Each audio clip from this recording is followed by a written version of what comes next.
All right, guys, welcome back to the Unprofessional Kitchen, where I show you how to make great food in the average kitchen.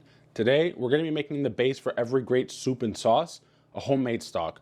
Today, specifically, a beef stock.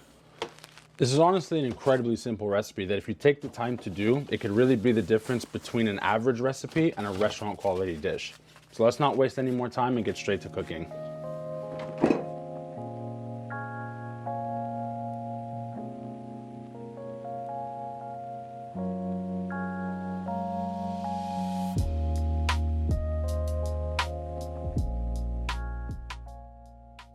So to begin the prep, we're first going to start by just rough chopping our vegetables, starting with our onions. The onions I had were particularly small, so I'm using 3, but you can settle for 1 large onion as well. We're just rough chopping here for a bit more exposure, but mostly so that they all fit in the pot. And honestly, for stock, since everything gets strained at the end, you could even leave the peels on. It's completely up to you. Next, we're going to start by prepping the carrots, and a neat trick when you're peeling anything is to set a sheet of parchment paper on the work surface and peel over that. It makes it really quick and convenient when it's time to clean up all of the shavings. Same logic here with the carrots. We're just going to roughly chop 2 large carrots, and as always, these recipes you can always tailor the ingredients to the amount that you're planning on making. Following suit, we're going to roughly cut up 2 celery stalk, making sure to thoroughly wash them as they tend to have a lot of dirt on them, so we don't want that dissolved in our stock. And if you've watched episode 2 of my channel, this should look awfully familiar, almost like a mirepoix, because it's a mirepoix. Next, we're going to add 4 or 5 cloves of garlic. No dicing necessary, just crush them with the back of your knife and peel them. We're going to toss these in whole. Now for aromatics, I'm going to use about half a bunch of parsley and a few sprigs of thyme. Similarly to my last video, when simmering herbs, I like to use butcher's twine to tie them into a bouquet because it makes it easier to fetch out when everything is done. To that, I'm also going to add 2 to 3 bay leaves as well, because it's basically an unwritten rule that bay leaves go on everything without question. Next up, the star of our stock, the meat and bones. I have about 2 pounds of bone-in veal and 5 units of bone with the marrow because that's all my butcher had. Drizzle on some neutral oil such as canola to help this cook in the oven, and optionally we're going to add a smear of some tomato paste. This is a nice trick to add an extra depth of flavor. Don't get caught up in how much you need to use, you just want to use enough to cover the surface of the bone and the meat. Once that's done, we're going to throw these into the oven at 425 degrees Fahrenheit for about 20 to 30 minutes, or until you get a nice char and deep coloring on the bones and the meat. So it should look something like this.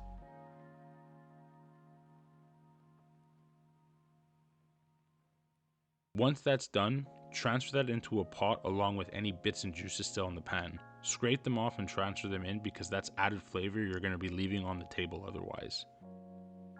We're going to take this to the stove now and place on about a medium heat. Fill the pot with just enough water to fully submerge everything. And for reference, this is a 6.6 liter or 6 quart Dutch oven pot that I'm using, so it's not very large. Add in all the vegetables and garlic from the prep, as well as nestling in our aromatic bouquet. For spices, add 1 to 2 teaspoons of coriander seeds and 1 to 2 teaspoons of whole black peppercorn. Now I'm going to cover this just until it gets up to temperature of the point of a hard simmer. But once you're there, take the lid off immediately, cut the heat down to low, and maintain a very nice, gentle, light simmer.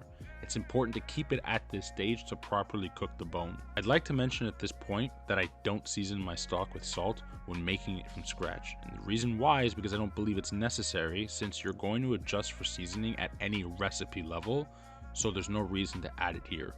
Honestly, that's pretty much the entire cooking process. I mean, you just let it sit on the stove and you're going to let it simmer for about 3 or 4 hours. And the great thing about a stock recipe is that you can use pretty much anything you want or anything you have on hand. You could have used mushrooms, you could have used shallots, you could have used leeks on top of what I've added to mine. You could have used any aromatics you wanted, any herbs you wanted. You can make a duck stock, a vegetable stock, a chicken stock. It's really up to you. That really is the great thing about making a stock at home. It's one of the most hands-off procedures you can do, and the payoff is pretty massive. You don't really have to do anything while it's on the stove. Honestly, the only thing you're really going to do is keep an eye on it. You want to make sure that you keep it at a pretty gentle simmer. You don't want this to be at a rolling boil. Sometimes what might happen is you might see some scum or impurities from the bones and the meat rise to the surface. If that happens, you can either do nothing about it, or you can use a slotted spoon and just skim it off the top, and then that'll help clarify the stock a little bit more, but that's entirely up to you. Okay, don't drop it, don't drop it, don't drop it, don't drop it, don't drop it. Bingo. Now I didn't show it, but I've already used the kitchen spider to remove all the solids from the stock, at which point I'm just going to transfer it to a separate bowl through a fine mesh strainer, which I'll repeat twice to make sure that I filter out all the finer particles, being very careful not to spill this liquid gold.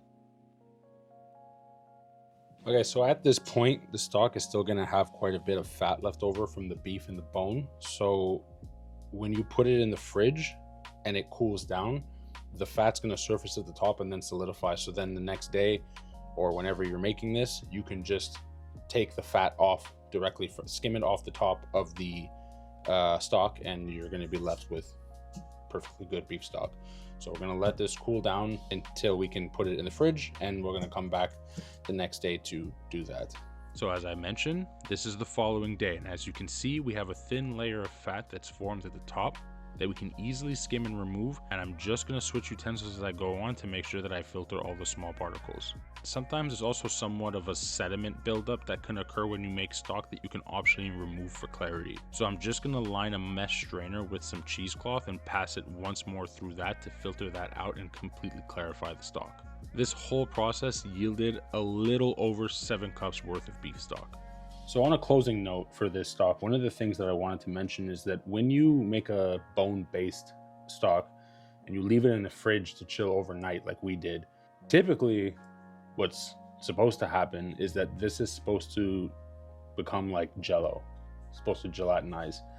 And as you clearly saw from the last footage, this did not.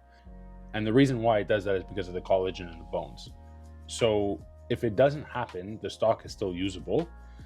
And it's still going to be good, but a couple of reasons for why this might not occur and things to look for next time I make it. It's usually a result of either you're using too much water for the amount of collagen being released from the bone, so not enough bones for the amount of water you have.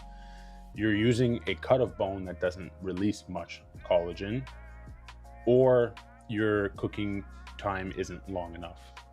Or it could be a combination of all of these things. But just for some pointers for optimization and improvement for the next time we make this. Alright guys, well that sums up my video on how to make a beef stock from scratch at home.